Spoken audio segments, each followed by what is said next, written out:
Hey, my name is Willie Minix. I am the founder of A.R.T, ART, the Academy of Renaissance Thinking. And today we're going to do another exercise on how to be ambidextrous. And this exercise is actually going to cover how to write with either hand.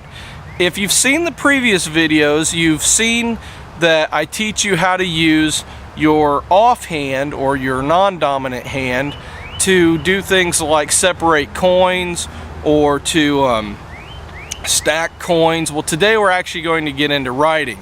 So I'm going to adjust my camera and we're going to dive right into this lesson. I highly recommend starting out when you're going to try to be ambidextrous, not necessarily working with your alphabet or your language that you are used to.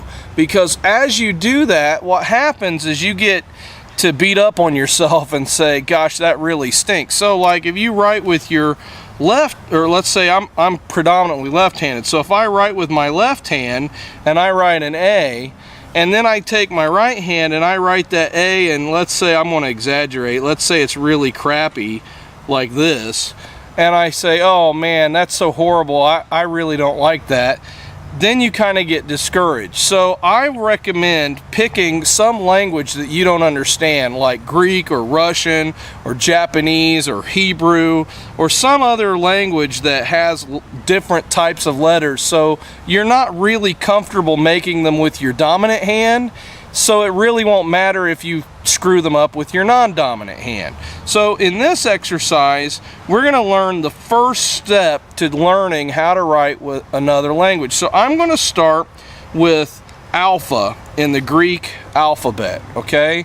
And I'm going to start with the minuscule alpha so that way you can kind of see what happens. So with your non-dominant hand, you're going to start by writing the letter larger than you normally would. So you would start off with an alpha maybe that looks like this, okay? And you might write it like that, and write that, maybe trace it over several times until it really starts to look the way you want it to look, and work with big movements. So I mean, I don't think you can see my whole arm, but I'm moving it kind of in a circle because that's how the alpha works. It's circular, and you know, and later you can always move on to a capital alpha if you want to, but make it big because it's much easier to control your whole arm than it is to do the fine movements that you need to control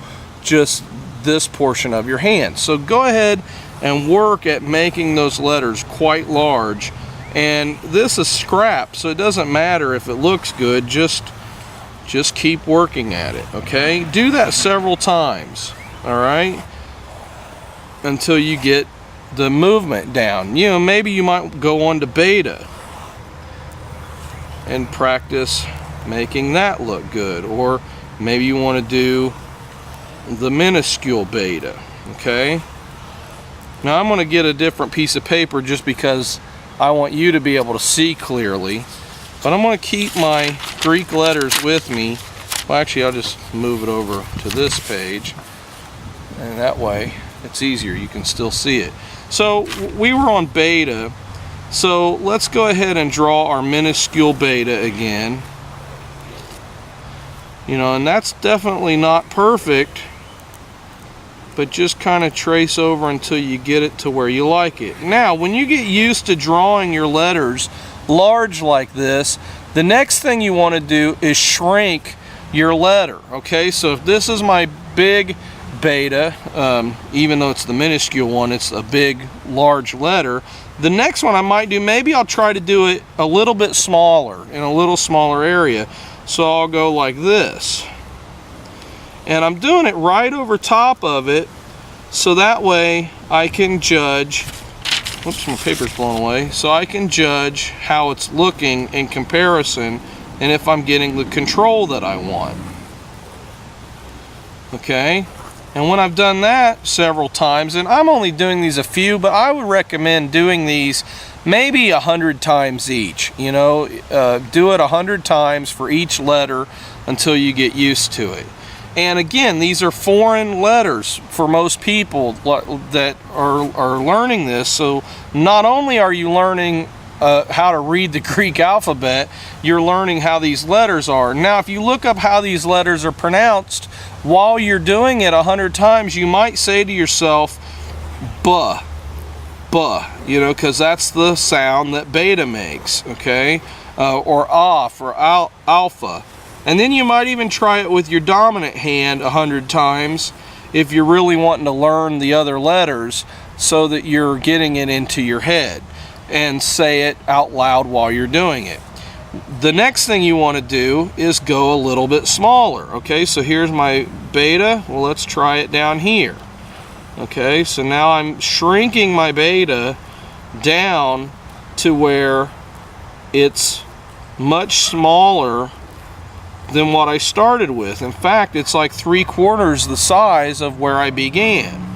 Okay, so I'm saying buh, buh, beta, you know, or buh, beta, beta, buh, trying to get it into my head that that's the sound that beta makes, and I'm locking it into my brain using my left brain right now because I'm using my right hand, buh, buh, and then if I come over here to my left hand, I'm locking it in using my right brain, buh, beta, beta, buh, buh, beta. And that may sound stupid to other people, but to you, it doesn't matter. You're actively ingraining into both sides of your brain, both hemispheres of the brain, that is beta in the Greek alphabet. Okay, now that you've got that and you've gone from full size to half size to 3/4, now you want to go a little smaller. And this is where it might get a little bit sloppier because you're fine-tuning the movements here. So buh, beta, fine-tune it a little bit more, beta. And at this point I've written so much that it's getting to be where it's hard to read, so maybe I'll come up here and make a smaller version up here. Beta, buh, beta. You know, or maybe once I've done this like 100 times, maybe I'm ready to move on and we'll start doing gamma. This is the capital gamma. But I've still got this small size that I'm working with. And when you've done this about 100 times and you've said g, gamma, you know, or gamma, g, and you've worked that into your brain on both hands, you know, 100 times with one hand, 100 times with the other hand, then you move on to an even smaller version. Okay, so maybe, and I like using graph paper for this. I don't know if you can see the grid lines that well, but I'm going up 3 now. G, gamma, g, gamma. And when I've done that like 100 times with both hands, then maybe I'll go up 2. G, gamma. You know, 2 grids. And then when you get that done like 100 times, then move and go up just 1 grid, g, gamma. And when you get to that point, now you're writing it in the size that you probably would really write with. So if we have our aleph, I mean, that was Hebrew, alpha, beta, and then of course gamma is this one with that one. But or if we do the capitals, alpha, and practice that one that much, beta. And notice that if you are working with Greek, well, that's your A and your B with your non-dominant hand. Gamma. Okay, you may move on to delta. But as you've practiced with these letters that are not in your own language, that it becomes much easier and you're not as hard on yourself, so that when you move over to writing letters that maybe are not that you're not used to writing in English, which this isn't quite fair because I studied Greek in college, so I had to write these a lot anyway, so I'm kind of used to them, but I should pick a language that maybe I'm not so familiar with to show you, but at least you're getting the idea and you're starting to learn how to decode languages too. So this exercise is not just really good for ambidexterity, it's good for language, it's good for encoding, it's good for cryptography. There are a lot of good techniques that you're learning as you're doing this exercise. So to review, you start big with really big letters. Then you move to 3/4, you move to a half, you move to a quarter, you move to an eighth, and you just keep going and reducing it until you get down to where you're using one grid, to basically make your letters. And at that point, you should be writing fairly well.